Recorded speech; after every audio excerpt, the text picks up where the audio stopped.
Bro, আমি একটা মেয়েকে পছন্দ করি। আর সেই মেয়েটা একটা ছেলের সাথে দিন রাত 24 ঘন্টা কথা বলে। আর আগে আমি জানতাম না যে ছেলেটা ওই মেয়েকেও পছন্দ করে বা ওই ছেলেটা ওর সাথে কথা বলে। আমি যে মেয়েটাকে পছন্দ করি সেই মেয়েটা অন্য কাউকে পছন্দ করে বা কথা বলতেছে। এটা কি আসলে ওদের মধ্যে প্রেম চলতেছে, বা কি সে আগে আমারে পছন্দ করে না, আমি কি তাকে ইমপ্রেস করতে পারছি না? ওরে ব্লা ব্লা ব্লা, বহুত কাহিনী। আচ্ছা, যাই হোক। তো তোমার প্রবলেমটা আমি বুঝতে পারছি ভাইয়া। আসলে শোনো, একটা কথা বলি।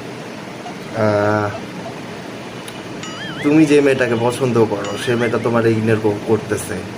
সেই মেয়েটা তোমাকে মেসেজের রিপ্লাই দিচ্ছে না।